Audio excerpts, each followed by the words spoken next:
I imagine by the time this video premieres, you'll be seeing a flood of other videos on YouTube talking about the 20th anniversary of Silent Hill 2's US release. Now, because I respect your time and I don't like making videos where I'm like, hey, did you know what? I also like Zelda like everyone else in the world. I'm not going to do one of those here on Silent Hill 2 where I just talk about what made it great in my opinion or things like that. Since this is what it was like, this is more about trying to give you that deep nostalgia hit by talking about more specific things of my memories and experience with this, like the exact age I was at when I experienced it or the place and time that made it special, in a hope that that will connect with you on a more deep level and really bring up the memories for that hard nostalgia hit. With Silent Hill 2, that experience for me was having this be one of the first mature-rated games that I bought for myself. Now, although I was only 16 when this game released, let's just say like a lot of kids I had an angle to get that forbidden fruit, and this was one of the first pieces I reached for. I think a lot of us can identify with a memory of some kind of the first product that we consumed by choice without our parents' control, that was R-rated, mature 17, whatever the equivalent is in your territory. And I think it really shapes your view of adultness or things like that, at least in those early years of your late teenage years going into your 20s. And whereas experiencing something like, say, a Grand Theft Auto game or an action movie or something like that is a lot more like going down to the local convenience store and buying a porn magazine and a gun magazine, Silent Hill 2 is more like watching one of those really artsy adult films that, sure, there's sex and violence in it, but all of it is twisted together with feelings of disgust and guilt. So even when you're doing something that is familiar in video games, like for example killing monsters, sometimes the monsters are kind of sexy and disgusting at the same time, so it elicits this weird mix of feelings. And then when we do something very familiar, like the parts where you're protecting Maria, and it's similar to protecting or saving a damsel sections in lots and lots of video games, but the entire time the game starts to suggest to you that Maria is not necessarily a friendly element and is part of James' torment. So even this concept of protecting this character has this dark undertone and this sort of feeling of regret or mistrust from the player all along. And this was really interesting to me because whereas I was excited at that age of, oh, I'm going to see some dark, sexy, violent stuff. And I was interested in all kinds of things from like, the Legacy of Kain series to Silent Hill to Castlevania to all kinds of things that had violence and gothic horror and things like that.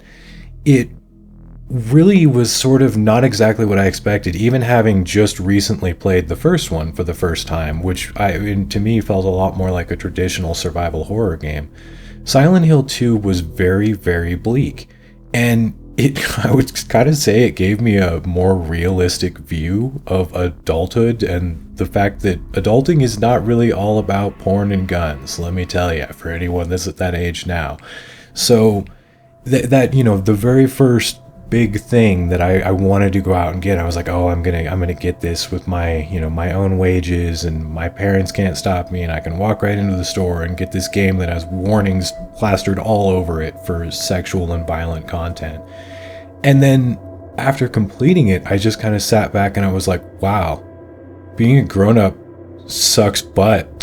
This, wow, it's not all this glamorous, going and seeing R-rated movies and buying beer and stuff that I imagined. A lot of things about how life can be terrible that I'd never really thought about, even in my own life not being perfect. Silent Hill 2 will take you to a lot of places that, unless you've experienced most of the worst things in life, you may have not even thought about when you're 17.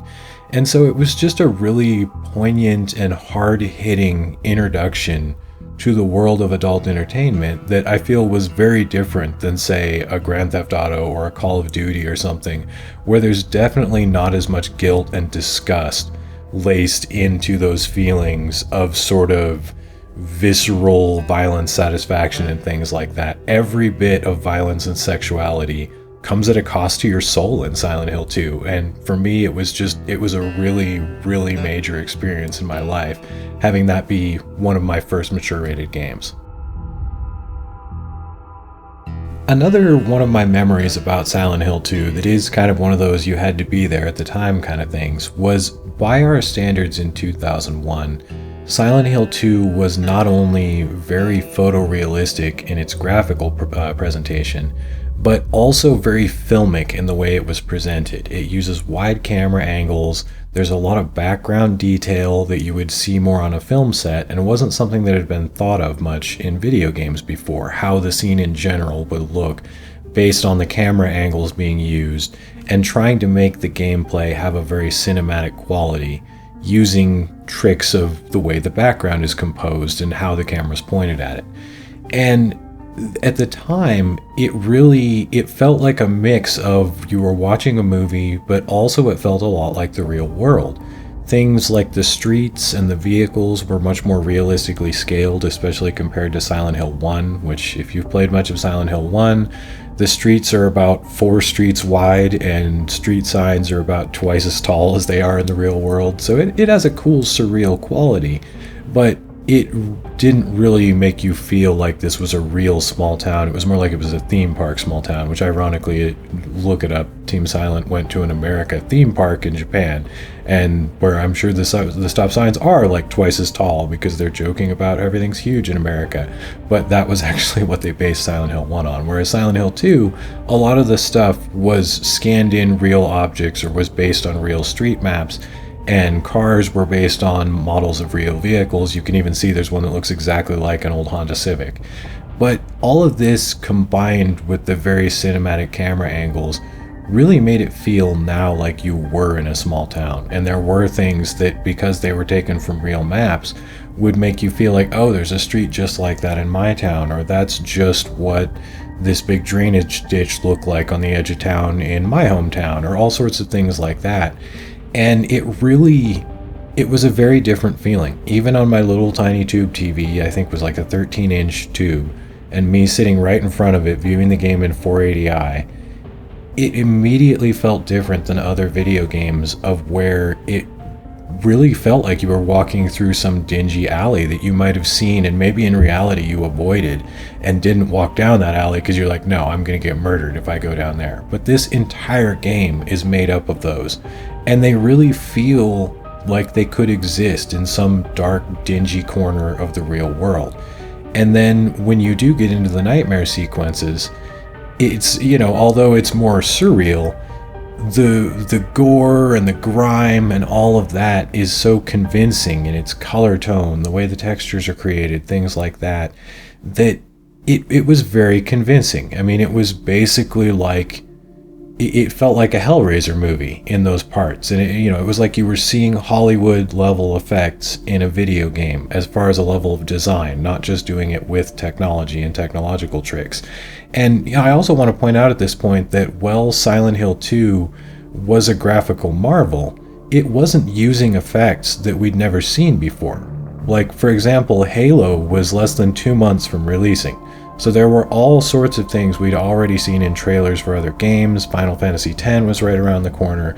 So doing shiny graphical effects with the new generation of consoles, that wasn't really what was amazing about Silent Hill 2. It was how the artistry was combined to really make it look real, even though it wasn't just like they were turning on some new effect. Like, some of these new games would turn on effects like normal mapping, or they would have a new type of real-time lighting or something like that, that would just on its own make the game look more realistic and incredible.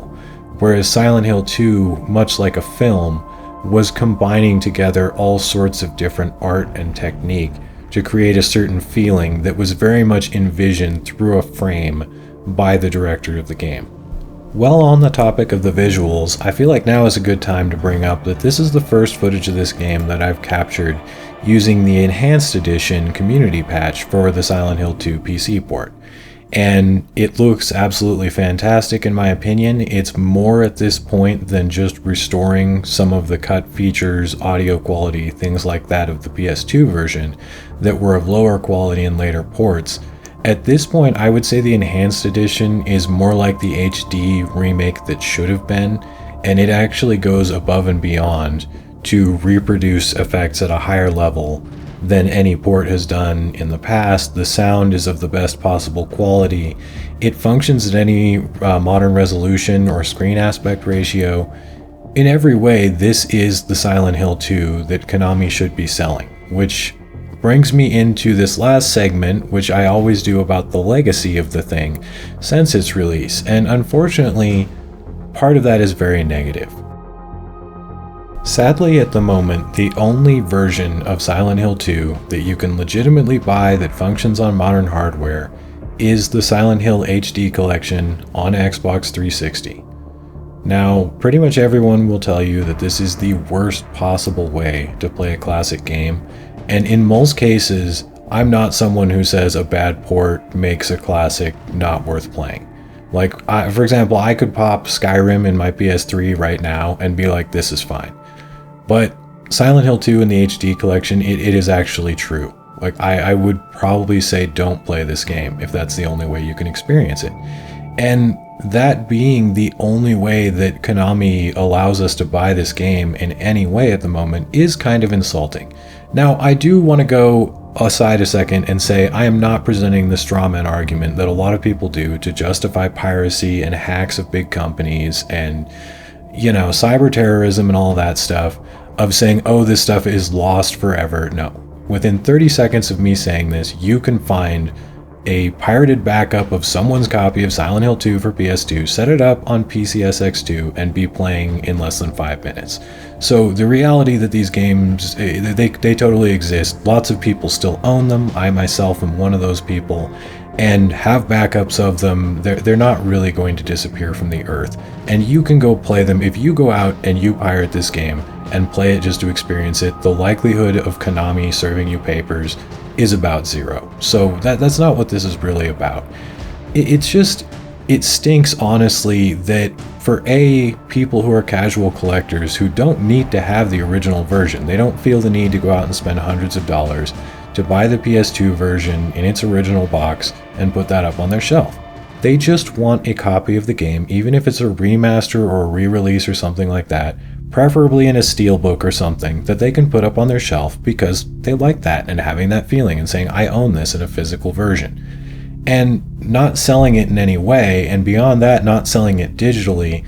Second, this affects people who want to create content. Now, I know people on YouTube use emulated, pirated footage all the time for their videos, and it's not normally a problem until that company, cough Disney, Nintendo, decides that they don't like what you're doing with your content, and then they will use little trivialities like minor copyright violations or you using pirated footage or things like that to actually get your content delisted or your channel taken down and things like that.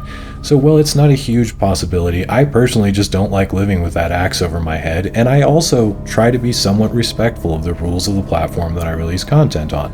So that's why you haven't seen Silent Hill Enhanced Edition footage up before, because I just found my old disc copy of Silent Hill 2 Director's Cut for PC.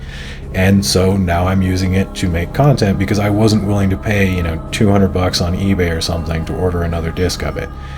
And that's just my own personal choice, but a lot of us feel that way. And so having the game not be available, it honestly kind of stinks. And I do want to point out that in the United States and Japan, where these companies are based, there is no sort of the government is required to seek justice on your behalf, or that there's some Robin Hood law where if they don't want to sell their product, you have the right to steal it. I'm sorry, that's not the case. If they do decide to come after you, you wouldn't really have a leg to stand on. But that being said, it is utter crap that people cannot buy Silent Hill 2 in some reasonable playable version right now and feel that they own it legitimately.